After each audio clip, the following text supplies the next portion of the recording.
Kiera loves TV.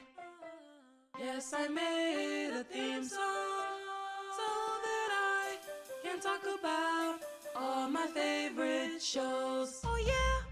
And this is just your disclaimer that this is not me talking about any of the actors themselves, but more so their characters. Please do not attack me in the comments. Everyone is entitled to their own opinion, even those who disagree with me. But let's keep it friendly. All right, let's get started with the show. Hi guys, my audio is still messed up, unfortunately, so I'm still having to format the videos like this. I really hope to be back to how I was doing it before very, very soon. But in the meantime, hope you guys can bear with me and deal with this. Today's episode, I really wanted to talk about Not Okay, the film that just came out on Hulu, and how it's affecting society and how it can cause us to ask questions about our environment. So as many of you have probably already seen, Hulu has came out with a brand new movie called Not Okay, and it is talking about a lot, so I thought we would just go ahead and get into it. Starring Zoe Dutch, who, by the way, I did not know that her mom was Miss Catherine from Switched at Birth.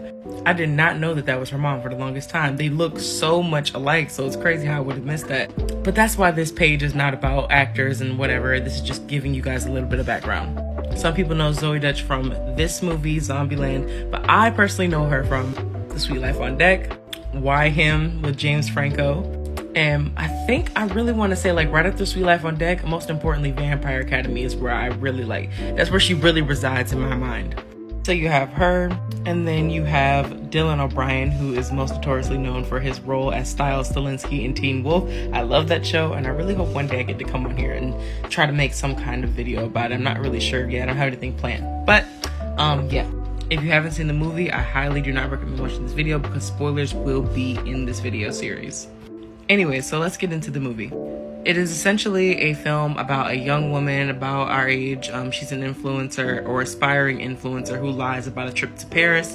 And as a result, a whole bunch of chaos happens after that. It's like a domino effect. According to all of her family and friends, or whoever follows her on social media, she was in Paris taking a picture in front of the whole area where the terrorist attack happened. But this is where things get interesting. Instead of like a normal, sane human being just admitting to, okay, well, you know, I really wasn't in Paris. She takes it so far as to keep the lie going and like becomes this like quote unquote like, you know, survivor and whatever. She goes as far to go to group therapy with a bunch of other survivors who have survived from PTSD and trauma, and ends up like meeting this girl who has a bunch of following, and she's just one of those people. She's super, super, super hungry for followers. The tagline reads, "Get famous or die trying." The film was directed by Quinn Shepard, who played Morgan in the movie Midnight Sun alongside Bella Thorne. A little brief backstory, Midnight Sun, if you guys do not remember this movie, but this was about the girl who basically like had a high sensitivity level to sunlight. But back to this movie, because we got completely off subject. It is so clear that this character that she plays in this movie is so far out of touch, and of course they've acknowledged that she was very tone deaf, especially in the beginning. One of the interesting things was that they did not give her a redemption arc. They didn't try to make it seem like in the end everybody just forgave her for what she did. It's a cautionary tale for what happens when you sit up here and lie on social media, or when you're just a liar in general. And now let's get to what everybody really wants to talk about. Hello there. But seriously, he outdid himself. He outdid himself. The fact that I have known these types of guys. I've dated one of these types of guys. Like, the guy that just, like, he comes off as though he's all that to everybody else and everybody wants to sleep with him and everything. And then when you finally get intimate with him, not like just in that kind of way, but like when you finally get to peel back those layers, you start realizing some things. You start realizing, okay. You start realizing that he's full of crap. And that scene in the club, it needs to be illegal. Get it off the internet.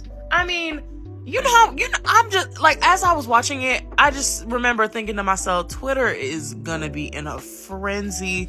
Twitter is gonna be going wild about, I know it's probably so many girls who have replayed that scene over and over and over.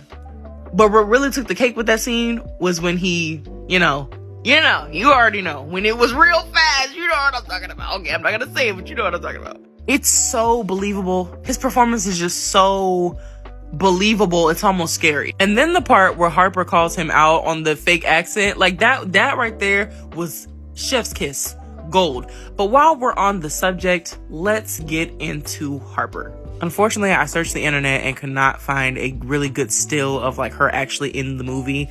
So I apologize, but I tried to keep it recent all at the same time.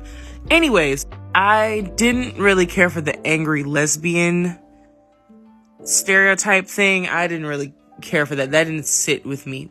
But she was right. She was right not to trust her. She was right to tell her basically that like you gotta be honest about your you know what, or that's just it. Because if she hadn't stepped in, she would have never stopped. Let's be real. Harper was right to be mad, because I would be mad too if I had been after a position and whatever, and then like some trashy person just took my spot and I found out that the whole time they were sitting up here lying. I'd be mad too. It's the fact that like her sister literally died. And then as soon as they get up here and this scene happens, instead of her taking this as an opportunity to just kind of like be in support, and then like maybe afterwards like tell her the truth about everything, or like right before tell her the truth, I don't know, something just like telling her the truth should have been the number one priority. But instead she gets up there and she decides to tell the story of her sister.